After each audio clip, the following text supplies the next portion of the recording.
regular beads. Oh my gosh, this is fire. Oh, you know, you really bodied my face. Thank you. What's up, Haze Base, and welcome to my channel. That is the only reaction we want our clients to have. So what we're gonna do to get that base down, we're gonna moisturize and prime our face. I use Pond's moisturizer with e.l.f. Hydro Grip. I'm then gonna go ahead and take some translucent powder. It doesn't matter what powder, but I'm gonna go ahead and place that on the brows to make sure that there is no oil in the brows whatsoever.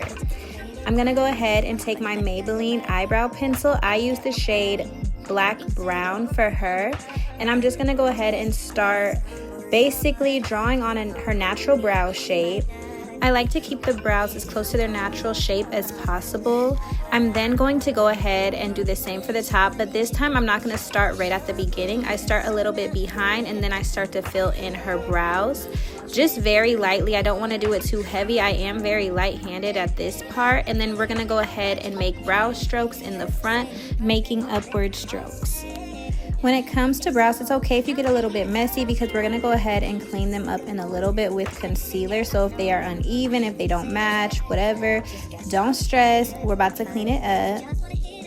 Now I'm going in with my Too Faced Born This Way concealer in the shade Butterscotch, and I'm going to go ahead and clean up her eyebrows. Once I'm done cleaning them up, I just go ahead and place that same concealer all over her eyelids.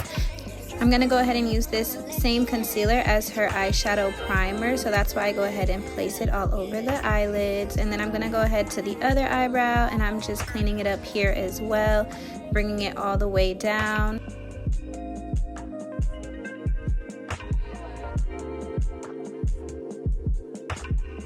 I then clean the top of the brows with foundation. She's in the shade Zombia in NARS Radiance Foundation. Now I'm going back in and setting that concealer with some translucent powder. Some artists just go straight into eyeshadow. I like to set it first. I'm going in with my Juvia's Place Coffee Shop eyeshadow palette. I do not know the names of the shadows, but the first transition shade that I'm using is a warmer brown out of the shadow palette. And then I'm going in with a deeper brown. I then go into that vanilla shade in the eyeshadow palette and put it all over her lid. When it comes to eyeshadow, you want to keep it very light-handed. You do not want to press too hard down with the eyeshadow brush. That is what causes eyeshadow to skip. So if you want it to look extremely blended, just go ahead and do circular motions very light-handedly. Next, I'm taking my liquid eyeliner from Sephora. They do offer a waterproof one as well. I just love the brush on this one. I love how matte it dries down as well. Because the brush is so thin, girl, that line is going to be sharp, okay? I mean, sharp. Look at that. That is what we want. And we haven't even done the concealer yet. I'm going back in with NARS Radiance Foundation in the color Zombia, and I'm just going to go ahead and place this down all over her face. I use brushes as placement. I then go ahead and blend it out with a puff pad. I get all of my puff pads off of Amazon, super affordable. I love them better than beauty blenders, so if you are a beauty blender girl, just try the puff pad one time. I use it dry as well. And then I'm going to go ahead in my Made by Mitchell bronzer, cream bronzer palette. I'm using the two lighter shades in that palette for her. I do not know the names of those. I'm sorry, girl. But yes, that is the palette that I'm using on her today. I don't know about you, but I have quickly learned that less is more when it comes to nose contouring. Baby, I used to be heavy in that thing, okay? And I did not like how it just would come out on my clients. So I switched it up, and now that I've used less product, I love how my nose contours are. I'm then going in with the cream blush in that same palette. It's going to be the Hot Pink blush. Love this blush down. I am a cream blush girl, okay? I love the way cream blushes blend. Like, there you go. You see me using the puff pad. Yes, I'm using that same puff pad for everything. But look at that blend, y'all. It's just so easy to blend cream blushes. I'm going back in with my Too Faced Born This Way concealer in the shade Butterscotch, and I'm just going to go ahead and start highlighting the areas on her face that I desire to highlight: the chin, upper lip, under the eyes, the nose, and the forehead. I am heavy when it comes to concealer. I just love the coverage that it gives my clients. I'm going to take my e.l.f. concealer in Cinnamon. This is just going to be a deeper shade just to give her that sharp contoured look that I desire my clients to have. I've been loving doing this lately. I feel like it just comes out so nicely. To blend this out, I do downward strokes on the concealer as well as tapping motions just to make sure everything is blended. Again, I use the brushes just as placement. I go ahead and blend out everything with a puff pad. So you will see harsh lines for a moment. That's just temporary. Everything is going to end up becoming very blended once I bring out the puff pad. So I'm gonna go ahead and just use tapping motions under her eyes.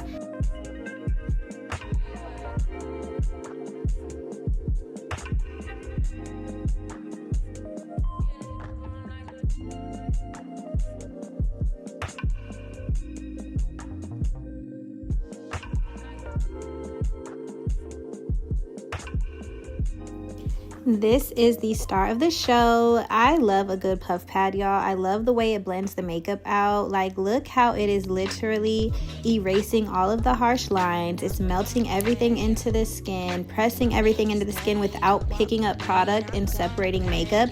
That's the main reason I stopped using beauty blenders, is I just felt like once I was using it, it was just separating my makeup in certain areas, makeup on my clients. But ever since I've been using a beauty blender, I feel like it just gives such an airbrushed and blended result. I love the finish that it gives to the skin while keeping, like I said, the product on the skin. I absolutely love that. I think y'all should try it, and if you are gonna try it, let me know how you like it below.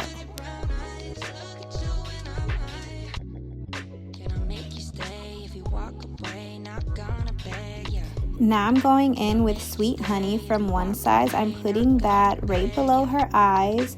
I use two different setting powders. So the first one that I use under the eyes is one that's going to be a little bit brighter, just to brighten up that under eye and get it ready for the bake. And then I do go in with a second setting powder, which is going to be the Laura Mercier. I use it in the shade Medium Deep, and I'm going to put that all over her face. I'm putting it all over her face to be a barrier for when I go back in with the bronzer and blush so that it doesn't skip. This is going to give it a very skin-like finish. This is what causes your base to become very flawless in the end and photograph so beautifully. So yeah, you always just want to put a powder in between before you start your powder products. So I'm going in with Fenty Miami Mommy, Mocha Mommy, my bad girl. And then I'm going to go in with Juvia's Place Darkest Deep. I mix all three of these as her bronzer and contouring shades just to warm up her face a bit and just bring warmth back into her face, since we did place all of those setting powders all over her face. And do not be scared how your client will look once you place all of the setting powders all over their face. It's going to all melt in once we set their face with some setting spray. So don't freak out. It is just going to help give that, again, flawless finish.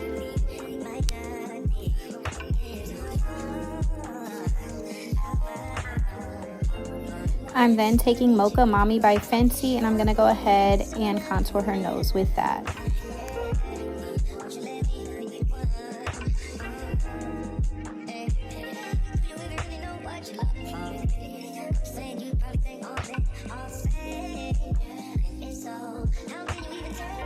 Now let's get into the blush. Y'all, do not sleep on Sephora blushes. Hey Jealousy is one of my favorite blushes, especially on my melanin girlies. It looks so freaking beautiful. I mix Hey Jealousy with an orange blush from Sephora. I don't have the name of that one, but that combo of both of those, chef's kiss for real. And then I'm gonna go ahead and just start baking here. I'm gonna go ahead and clean up her nose contour as well as bake her under eye. I'm going in with One Size translucent powder. I also like to use Dermablend translucent powder. And then for her bottom half of her face, to carve out that contour and the blush, I'm using the Laura Mercier again in Medium Deep. This is just gonna go ahead and give her a very defined and snatched face. Love that. And while this sits, I went ahead and did her eyeliner and eyeshadow off camera. And then I'm gonna go ahead and wipe all of that away with MAC Mineralized Pressed Powder in the shade Medium Tan. I'm taking that same brush that I used to bronze up her face, and I'm gonna go ahead and use that to brush away her translucent powder on her jawline. For her lip liner, I customized this lip liner shade using the Made by Mitchell color case. I used black and I mixed it in with the darkest brown shade just to create a kind of like darker lip. This was her request. She wanted it to be very kind of like vampy, not exactly black, but very close to black, and I feel like we definitely nailed that. And then I went ahead with Morphe's lip gloss in Glint of Pink, and I put that in the center of her lips and then started to blend it out. Y'all, I love this lip combo. I think it is so cute. I then am taking my Stila highlighter. This is in the shade Bronze, and I'm just gonna highlight the nose, and voila, this is the finished look. Let me know what y'all think. The setting sprays that I used for her today were Morphe and Revolution. Love those sprays down. But yeah, let me know what other tutorials y'all would like. I want to put a tutorial up at least once or twice a week. Make sure you subscribe, and see you in the next video. Love y'all. Bye.